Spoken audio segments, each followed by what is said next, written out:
Hello friends, आज मैं Osho the great द्वारा कही हुई एक बेहतरीन शॉर्ट स्टोरी आपके साथ शेयर करता हूँ। स्टोरी को ध्यान से और पूरा सुन। एक सन्यासी ईश्वर की खोज में निकला हुआ था और एक आश्रम में जाकर ठहरा। 15 दिन तक उस आश्रम में रहा, फिर भी उसे कुछ भी नया सीखने को ना मिला। उस आश्रम का जो बूढ़ा गुरु था वह कुछ थोड़ी सी बातें जानता था, रोज उन्हीं को दोहरा देता था। फिर उस युवा सन्यासी ने सोचा, यह गुरु मेरे योग्य नहीं, मैं कहीं और जाऊं। यह बुढ़ा गुरु दो एक ही बातें बार बार दोहराते रहता है, यहाँ तो थोड़ी सी बातें हैं। कल सुबह छोड़ दूंगा इस आश्रम को, यह जगह मेरे लायक नहीं। लेकिन उसी रात एक घटना घट गई कि फिर उस युवा सन्यासी ने जीवन भर वह आश्रम नहीं छोड़ा। क्या हो गया? एक रात वही आश्रम में एक और सन्यासी ठहरने के लिए आया। उस नए सन्यासी से बातचीत करने के लिए रात आश्रम के सारे मित्र इकट्ठे हुए। सारे सन्यासी इकट्ठे हुए। उस नए सन्यासी ने बड़ी ज्ञान की बातें कहीं, उपनिषद की बातें कहीं, वेदों की बातें कहीं। वह इतना जानता था, इतना सूक्ष्म उसका विश्लेषण था, ऐसा गहरा उसका ज्ञान था कि 2 घंटे तक वह बोलता रहा। सबने मंत्रमुग्ध होकर सुना। फिर उस युवा सन्यासी के मन में हुआ, गुरु हो तो ऐसा हो, इससे कुछ सीखने को मिल सकता है। एक वह बूढ़ा गुरु है, वह चुपचाप बैठा है, उसे कुछ भी पता नहीं। वह सोचने लगा कि बूढ़े गुरु के मन में बड़ा दुख होता होगा, पश्चाताप होता होगा, ग्लानि होती होगी कि मैंने कुछ न जाना और यह अजनबी सन्यासी बहुत कुछ जानता है।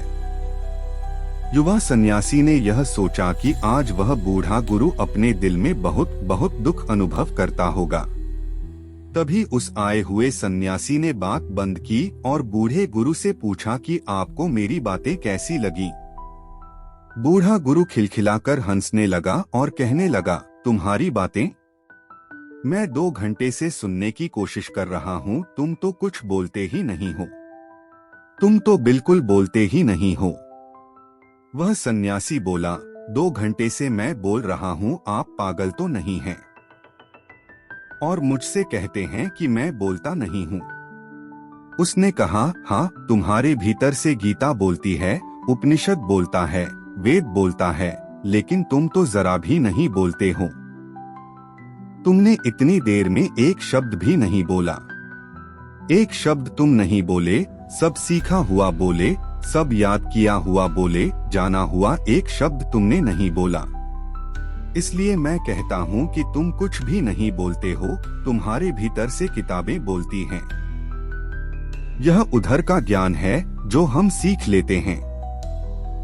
ऐसे ज्ञान से जीवन के सत्य को कभी नहीं जाना जा सकता। जीवन के सत्य को केवल वे जानते हैं जो उधार ज्ञान से मुक्त होते हैं, और हम सब उधार ज्ञान से भरे हुए हैं। हमें क्या ईश्वर के संबंध में पता होगा, जबकि हमें अपने संबंध में ही पता नहीं है। हमें मोक्ष के संबंध में कैसे पता होगा? हमें जीवन के सभी सत्यों के संबंध में कैसे पता होगा? और हमें इस छोटे से सत्य के संबंध में पता नहीं है जो हम हैं। अपने ही संबंध में जिन्हें पता नहीं है, उनके ज्ञान का क्या मूल्य हो सकता है? लेकिन हम ऐसा ही ज्ञान इकट्ठा किए हुए हैं और इसी ज्ञान को जान समझकर जी लेते हैं और नष्ट हो जाते हैं।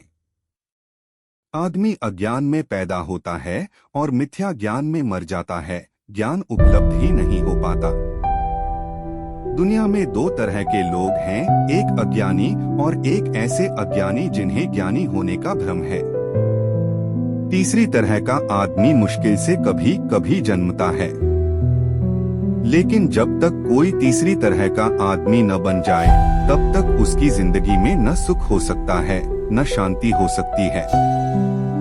क्योंकि जहाँ सत्य नहीं है वहाँ सुख असंभव है। सुख सत्य की छाया है। जिस जीवन में सत्य नहीं है वहाँ संगीत असंभव है, क्योंकि सभी संगीत सत्य की वीणा से पैदा होता है। ओशो ज्ञान को जीवन का आधार मानते हैं और कहते हैं कि सच्चा ज्ञान व्यक्ति को शांति और आनंद की ओर ले जाता है। स्टोरी अच्छी लगी तो चैनल को लाइक, शेयर और सब्सक्राइब करना